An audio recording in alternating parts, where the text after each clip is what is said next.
গলার ভয়েস তো চেঞ্জ বললামই, চোখগুলো কীরকম একটা করছে, যেটা সবাই ভয় পেয়ে গেছে রীতিমতো, চেয়ার ফেয়ার ফেলে দিচ্ছে, এরকম একটা অস্বাভাবিক পরিবেশ তৈরি হয়েছে। তা আমি বললাম, এত রাত্রে তুই কিভাবে এলি বাড়ি? বলে, আমি নিজেও জানি না, আমার মধ্যে প্রায় 100 গুণ শক্তি বেড়ে গিয়েছিল, যেটা আমি ফিল করেছি। কিভাবে সম্ভব হলো এটা? উনি বলেছেন যে তারাপীঠ মহাশ্মশান তো সাধারণ জায়গা নয়, এটা একটা অসাধারণ জায়গা, এবং এখানে অশরীরী থাকবে, এটা স্বাভাবিক।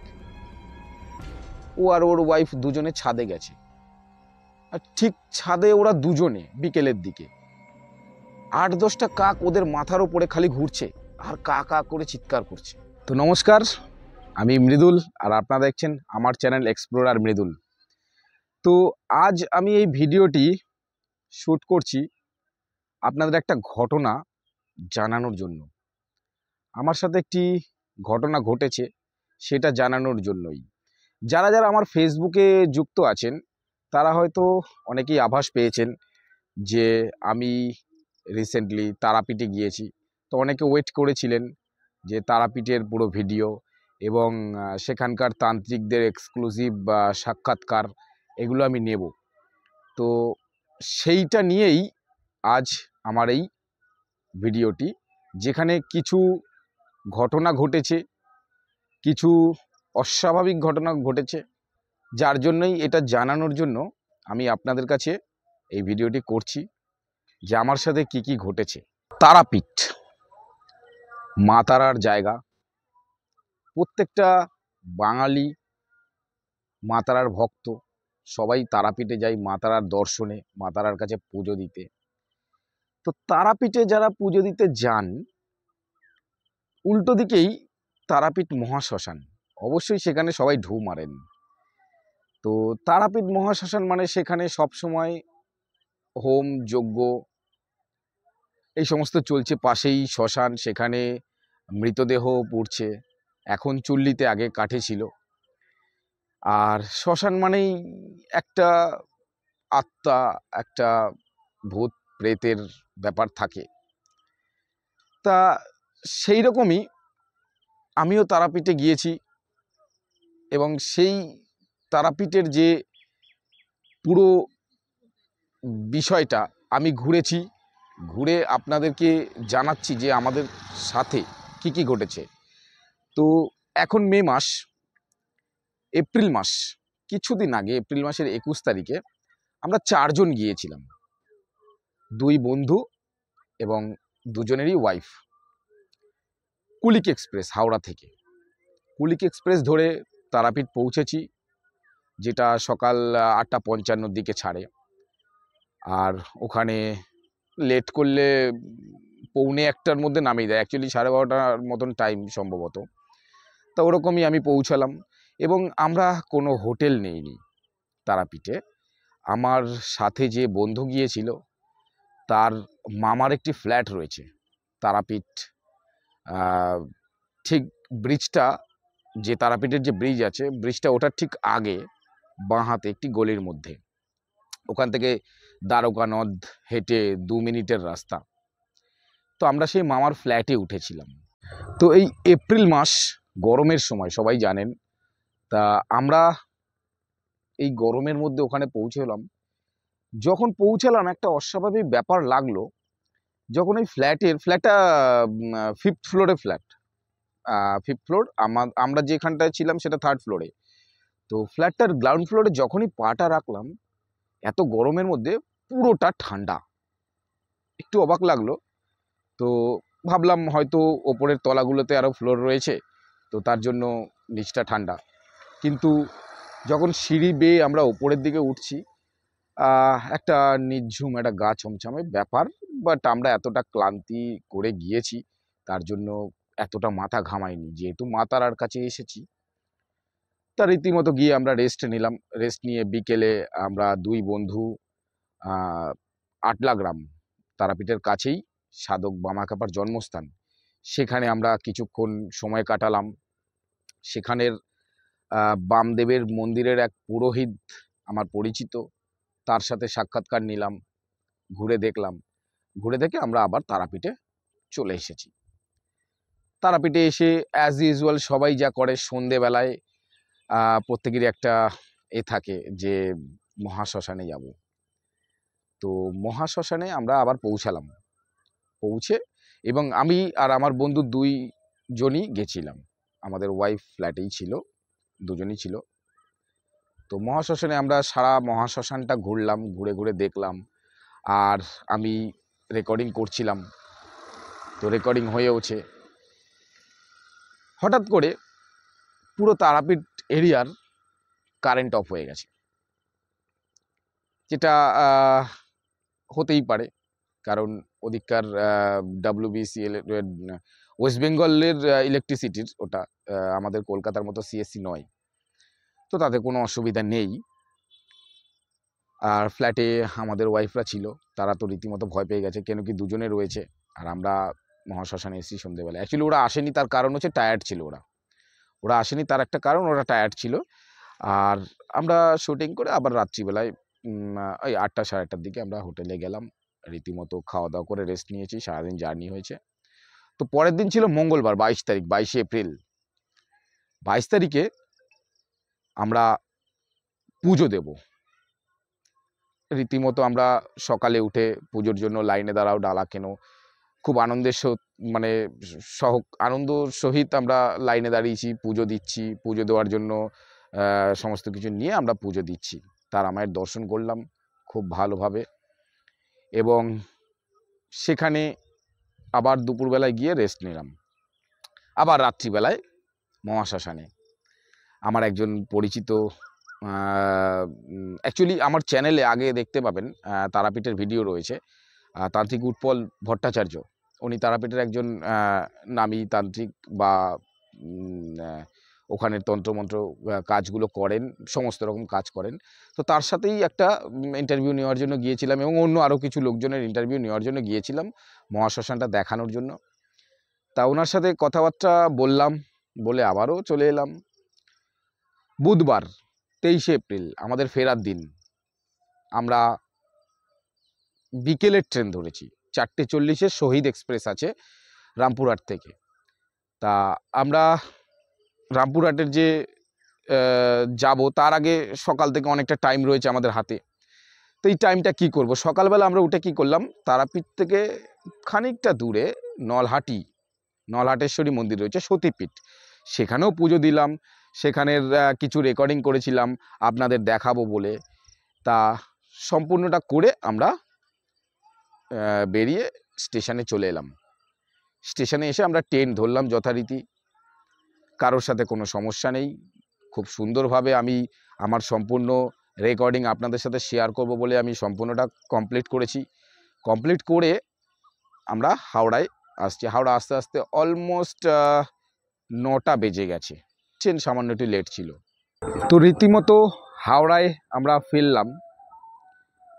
হাওড়ার কিছু স্টেশন আগে ওই বালি, বেলুর এইগুলো পড়ে। তো সেই সময় থেকে আমার বন্ধু হঠাৎ করে চুপচাপ, আমরা এতক্ষণ গল্প করতে করতেই ফিরছিলাম, হঠাৎ করে চুপচাপ। হাওড়ায় যখন নামলাম আমরা, ও নিজের মতো লাগেজ নিয়ে হন হন করে চলে গেল আমাদের ছেড়েই। তা ওকে কিছুটা যাওয়ার পরে ডাকলাম, এত ভিড়ের মধ্যে তো শোনা যায় না, অনেকক্ষণ ডাকার পরে দাঁড়িয়ে পড়েছি। তারপর আবার একসাথে মানে জয়েন্ট হয়ে সবাই মিলে 4 জন বাইরে বেরোলাম। বাইরে বেরিয়ে আমরা বাস ধরলাম। বাস ধরার পরেও ও আমার পাশে ছিল, চুপচাপ নিজের মতন মোবাইল দেখছে। আর গরমে ক্লান্তিতে তো আমারও মুখ চোখ একটুখানি ঘামে হবেই, তারও হয়েছে। তা সব ঠিক আছে। তা আমি আমার বাড়িতে আমি আসছি, ও ওর বাড়িতে, কিন্তু ও ওর ঠিক শ্বশুর বাড়ি ওর বাড়ির থেকে অল্প দূরত্ব, 4-5 কিলোমিটার দূরত্ব। তো ওইখানে ও নেমে গেল। আমি বললাম, ঠিক আছে তুই তাহলে বাড়ি যা, সেখানে গিয়ে আমাকে জানাস ঠিকঠাক পৌঁছেছিস কিনা, আমিও গিয়ে জানিয়ে দেবো। তা রীতিমতো আমার বাড়ি ঢুকতে ঢুকতে 10টা ক্রস করে গেছে, ও তার আগেই পৌঁছে গেছে। খাওয়া দাওয়া সারলাম, হঠাৎ করে রাত্রে ওই বন্ধুটি ফোন করলো। তখন রাত 11:30 বাজে। ফোন করার পরেই আমার ওপর রীতিমতো চোটপাট শুরু করেছে ফোনের মধ্যে, এবং ওর গলার যে ভয়েস পুরোপুরি চেঞ্জ, যেটা আমার কাছে অস্বাভাবিক লাগলো।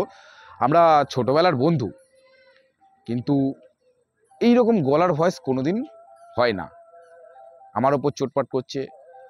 ও ওর ওয়াইফের সাথে, তাদের শ্বশুরবাড়ির সাথে একটা রীতিমতো ঝামেলা তৈরি হয়ে গেছে, নিজের মেজাজ একটা খিটখিটে হয়ে গেছে।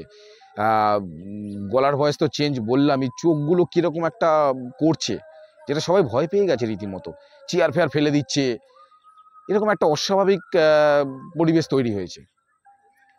তা কারণটা ওর ওয়াইফ বা বাড়ির লোকও ধরতে পারেনি, আমি তো ধরতে পারিনি, আমি নিজেই ভয় পেয়ে গেছি যে এইরকমভাবে গলা, কি ব্যাপার, কীরকম গলা বলবো আপনাদেরকে। সেই কাউকে যদি ভূতে ধরা হয়, ভূতে ধরলে যে একটা ভারী গলা, একটা ভয়েসটা একটা কর্কশ টাইপের, একটা ভারী এরকম মিক্সিং একটা গলা, যেটা সত্যি ভয়ঙ্কর গলা।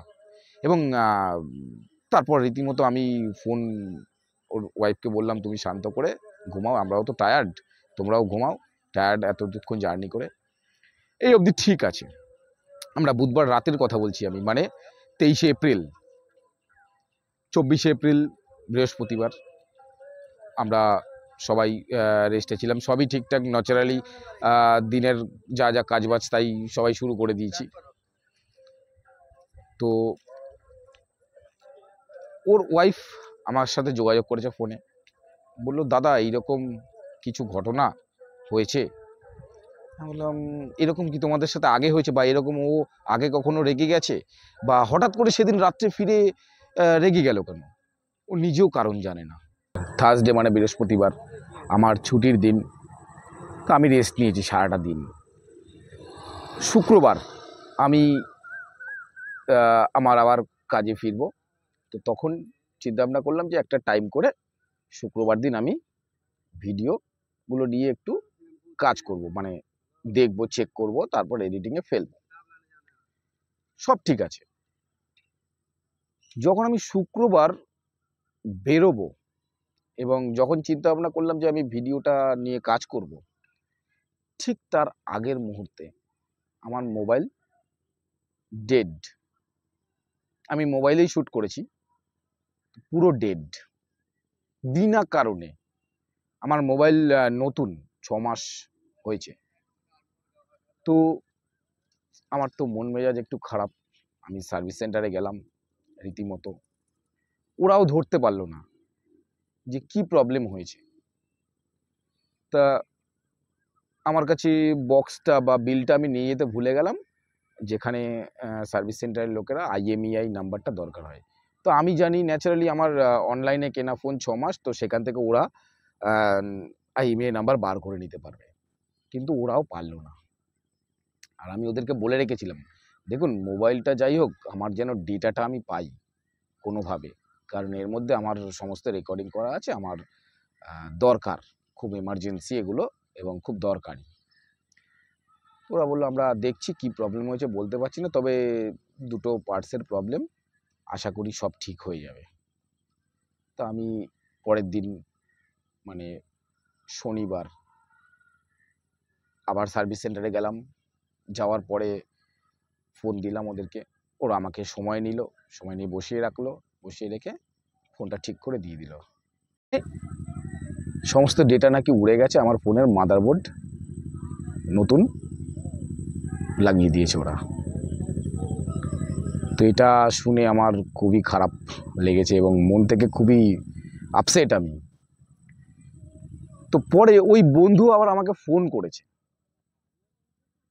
ফোন করে আমাকে রীতিমতো একটা রিগ্রেট ফিল করছে যে এরকম রাত্রিবেলা আমার ওপর চোটপাট করেছে হঠাৎ করে বিনা কারণে, তার জন্য ও একটু দুঃখ প্রকাশ করেছে। আমি বললাম, সব ঠিক আছে, সেটা নিয়ে কোনো অসুবিধা নেই, কিন্তু হলোটা কেন?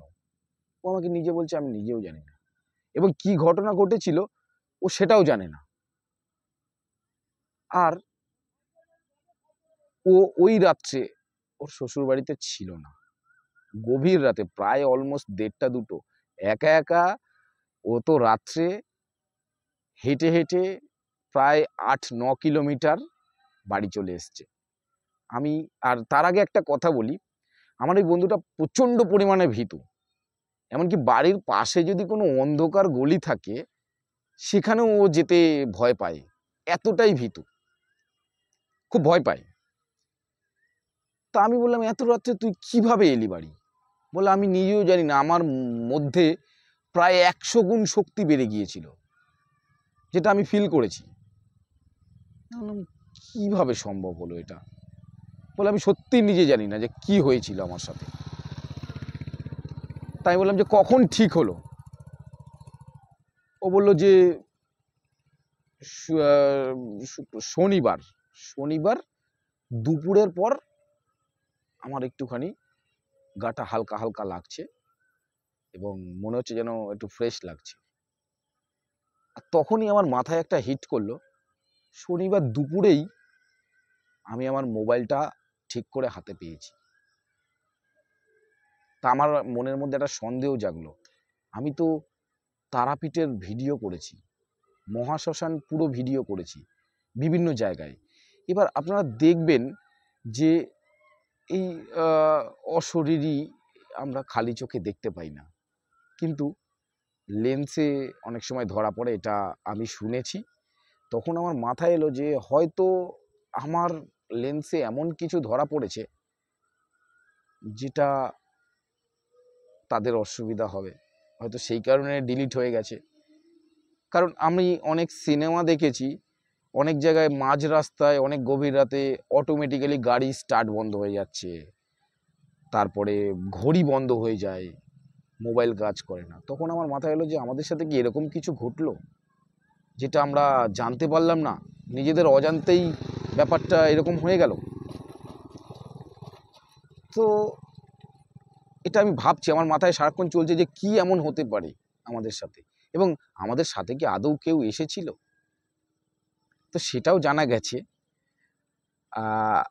আমি যে তান্ত্রিকের ইন্টারভিউ নিয়েছি, আমি তাকে ফোন করে পুরো ঘটনাটা জানাই।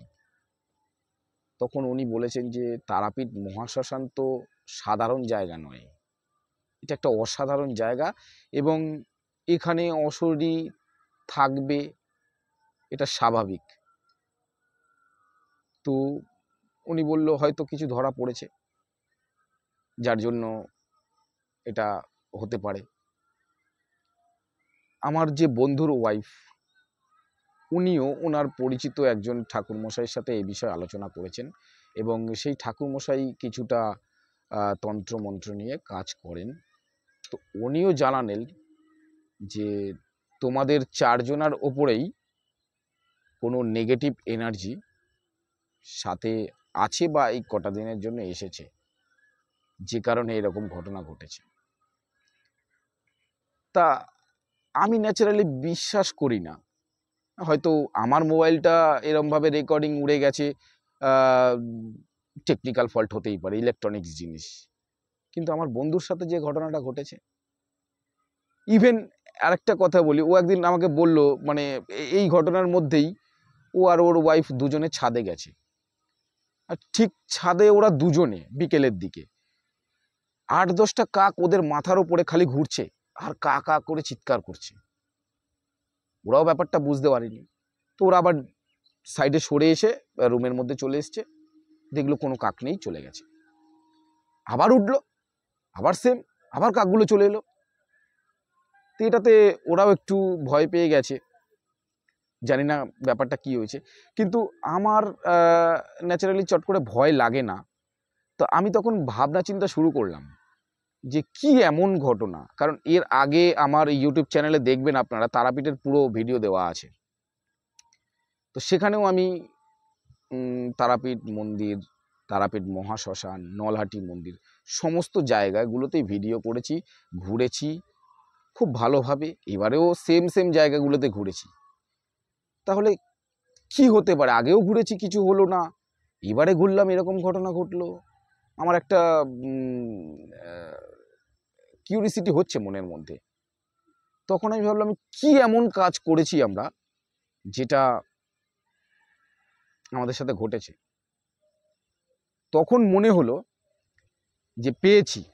আমি আর আমার বন্ধু এবারে এমন একটা নতুন জায়গাতে গিয়েছিলাম যেটার কারণে হতে পারে। তো সেই ঘটনাটাতে সত্যি আমি সেই সময়টার জন্য নিজের একটু আঁতকে উঠেছিলাম। আমি নিজে কি বলি, আমরা যে হোটেলে ছিলাম, ন্যাচারালি হোটেল থেকে মেন রোড আসতাম, তারাপীঠ মন্দিরে যেতাম, শ্মশানে যেতাম, খেতে যেতাম, আবার হোটেলে চলে আসতাম। হোটেল মানে আমি কথায় কথায় হোটেল বলে ফেলছি, অ্যাকচুয়ালি সেই মামার ফ্ল্যাট। তো ফ্ল্যাটটা একটা 3 মাথার রাস্তা থেকে যেতে হয়, যেটুকুনি দরকার আমরা সেভাবেই যেতাম, কিন্তু তার উল্টো দিকের রাস্তায় আমরা কখনো যাইনি। আর উল্টো দিকের রাস্তায় এগিয়ে গেলে ফাঁকা মাঠ, মানে তারাপীঠ আপনারা দ্বারকা নদীর যদি দেখেন, দ্বারকা নদ যেটা আছে শ্মশানের ঠিক উল্টো দিকে যে বয়ে গেছে, যেদিক দিয়ে আসছে ওদিকটা পুরোটাই ধান ক্ষেত, জমি এরকম রয়েছে। তো বন্ধু আর আমি সকাল 7:30 বাজে সকালে বেরিয়ে চা খেয়েছি। চা খেয়ে আমরা দুজনে মিলে হঠাৎ করে প্ল্যান করলাম যে একটু দ্বারকা নদের পাশে নেমে আমরা একটু শুটিং করব, একটা শ্যুট করব। আমি দেখাতে চাইবো, এই দেখুন আমি যে জায়গাটাতে বসে আছি এই জায়গাটার পাশে একটা ডাউন জায়গা রয়েছে। ঠিক এইরকমই একটা জায়গায় আমি, নদীটা ওখান থেকে বয়ে যাচ্ছে আর আমি এরকম উপরে ছিলাম, কিন্তু আমাকে নদীটা দেখাতে গেলে আমাকে নামতে হবে। তো আমি রীতিমতো ওইখানটাতে পৌঁছালাম। সকালবেলা রোদ গরম, প্রচণ্ড পরিমাণে ঘেমে যাচ্ছি। তা আমার ওই জায়গাটা, যে রাস্তাটাতে এলাম ওই রাস্তাটা এন্ড, তারপরে আর রাস্তা নেই, পুরো মাঠ। আর তার ঠিক ডান দিকেই একটি বাঁশবাগান রয়েছে আর একটা কুঁড়ে ঘর রয়েছে। তা আমার বন্ধুর হঠাৎ করে টয়লেট পেয়েছে, ও ওই পাশেই টয়লেটটা করেছে, বাঁশবাগান থেকে একটু পাশেই ফাঁকা মাঠেই করেছে। তা রীতিমতো আবার ওর টয়লেট করা হয়ে যাওয়ার পরে আমরা বাঁশবাগানের ভেতরে দিক দিয়ে গিয়েই নামতে হবে নদীর পাড়ে। তা যখন নামতে যাচ্ছি ওইখানে দেখি একটি ছেলে, ইয়ং ছেলে, 28-29 বছর বয়স হবে, উবু হয়ে শুয়ে আছে এবং গায়ের রং কালো, আর চারিদিকে বস্তা, এই বস্তা মতন রাখা রয়েছে এবং বস্তার মধ্যে প্লাস্টিকের বোতল বা এই জাতীয় কিছু। তা আমার দেখে মনে হলো যে ছেলেটি হয়তো ওই কাগজ কুড়ানি যেরকম কালোয়ারিরা কুড়ায় সেই রকম ধরনের কিছু কাজ করে এবং ঘুমিয়ে আছে। তা আমরা যখন ঢুকছি তখনও এভাবে উঠে আমাদের দিকে তাকিয়ে আছে, কিন্তু কিছু বলেনি, এক দৃষ্টিতে তাকিয়ে আছে। তা আমি ওর দিকে তাকিয়েছিলাম আর আমার চোখ আবার হঠাৎ করে পড়ে গেল, আমরা বাড়িতে অনেকে যে সেই এই হাইটে তুলসী মঞ্চ করি, তো ওই রকম তুলসী মঞ্চের মতন একটা হাইট এবং পুরোটা লাল কাপড় দিয়ে কভার করা, এবং তার ভিতরে কিছু আঁকিবুকি করা আছে, কোনো মুখ জাতীয় চোখ এরকম আঁকা আছে। আমার দেখে মনে হলো যে এখানে কেউ সাধনা করে বা ধ্যান করে বা কিছু একটা হবে। তা ওখানে তো প্রচুর এরকম চলে। তা আমরা চলে গেলাম, নিচে নামলাম, নেমে শুটিং করলাম। করে বিশ্বাস করবেন না, যখন উঠছি, আর আমি দেখাতে বলবো যে জায়গাটাতে নেমেছি নদীর ওইখানটায় জঙ্গলে ঝোপ, বেশি দূর নামা যায়নি। এই যে দূরে যে ঝোপগুলো দেখা যাচ্ছে, হয়তো এখন লাইট কমে যাওয়ার কারণে এই ঝোপগুলো দেখা যাবে না, ঠিক এই ধরনের ঝোপ রয়েছে এবং সরু সরু, অনেকে গ্রামের দিকে যারা থাকেন দেখতে পাবেন সরু সরু পাতার ঝোপ এবং লাগলে চিড়ে যায়, সেই ধরনের ঝোপ। তা শুটিং ফুটিং করে আমরা উপরের দিকে আবার উঠছি, ওঠার সাথে সাথে দুটো কুকুর বীভৎস পরিমাণে চিৎকার শুরু করেছে, যেটা হঠাৎ করে হয় না, কাছকে যদি কুকুর চিৎকার করে আমরা আতঙ্কে একটুখানি আঁতকে উঠবই। তা আমরা দুজনেই তো আঁতকে উঠেছিলাম। তা আবার কুকুরকে যেভাবে বলি তাড়াই, ওই থাম, আমরা সেটা করে আমরা ওখান থেকে বেরিয়েছি। কিন্তু অবিশ্বাস্য লাগলো তখনই, যখন কুকুর ডাকছে, এত চিৎকার করছে, আমরাও কুকুরকে থামানোর জন্য রীতিমতো চিৎকার করছি। যে ছেলেটি শুয়েছিল বিন্দুমাত্র আর ওঠেনি। এবং আমি যখন ঢুকছি, আমার হাতে ক্যামেরার যে বড় স্ট্যান্ডগুলো ট্রাইপড থাকে সেগুলো ছিল, ওটা দেখতে অনেকটা লাঠির মতো। ন্যাচারালি কুকুর লাঠি দেখলে একটু চিৎকার করে। তো আমরা যখন ঢুকছি কোনো চিৎকার করলো না, যখন উঠছি তখন চিৎকার করছে। পরে আমি এটা যখন বাড়ি এসে এইসব ঘটনা ঘটার পরে যখন ভাবনা চিন্তা করলাম যে এই জায়গাটাতে আমরা গিয়েছিলাম এবং এই রকম করেছি, তখন মনে হলো যে হয়তো এটাও হতে পারে। আমরা শুটিং করলাম নিচে, আর কুকুর তো ওপরে ছিল। যখন আমরা উঠছি আমাদের সাথে সাথে হয়তো কোনো অশরীরী উঠছে, যেটা দেখে কুকুর চিৎকার করে উঠেছে। ন্যাচারালি দেখবেন কুকুর, বিড়াল এরা স্বচোখে দেখতে পায়, যেটা আমরা দেখতে পাই না, আর কিছুটা ক্যামেরার লেন্সে ধরা পড়ে। তো এইরকম একটা সিচুয়েশন তৈরি হয়েছে। ইভেন আমি ন্যাচারালি ভয় পাই না, আমার এইগুলো ব্যাপারটা ভালো লাগে, ইন্টারেস্টিং লাগে। সেখানে আমারও মেজাজ কিছুটা একটু খিটখিটে হয়ে গেছিল ওই 3-4 দিনের মতো ফিরে আসার পরে। তো এখন ঠিক আছে, কিন্তু এই ঘটনাটা ঘটলো, তবে কারোর কোনো ক্ষতি হয়নি। হয়তো হতে পারতো আমার বন্ধুর, তার একটা এফেক্ট করেছিল শারীরিক বা মানসিকভাবে, এবং সে রীতিমতো অন্যরকম একটা হয়ে গিয়েছিল। তা ওর কাছে জানি না ওটা ওকে কে দিয়েছে, ওর গলায় একটি মহামৃত্যুঞ্জয় যন্ত্রম রাখা রয়েছে, হয়তো ওর কোনো ঠাকুরমশাই দিয়েছিল, সেটা ওর ব্যক্তিগত কারণে হতে পারে। আমার মনে হলো যে এই মহামৃত্যুঞ্জয় যন্ত্রমের জন্য হয়তো ও শরীরে হয়তো ভর করেছিল, কিন্তু খুব একটা এফেক্ট করতে পারেনি। তো এইরকম একটা ব্যাপার ঘটেছে আমাদের সাথে। আমি সত্যি তারাপীঠে গিয়ে শুটিং করেছিলাম এবং আপনাদেরকে পুরোটা ফুটিয়ে তুলতে চেয়েছিলাম, কিন্তু এই কারণের জন্য আমার সমস্ত ডেটা নষ্ট। আমাদের সাথে এরকম কিছু ঘটনা ঘটেছে। তবে আমি একটা জিনিস সাজেশন করব, আপনারা যারা পরবর্তী সময়ে তারাপীঠে যাবেন, অনেকেই যান, আমরা অ্যাকচুয়ালি নতুন স্বামী স্ত্রী কাপল যারা যাবেন তাদের জন্য সাজেশন দেব। কারণ আমি ওখানকার একজন নামী তান্ত্রিক আমাকে কিছু কথা বলেছিল, তো সেটা আপনাদেরকে বলি।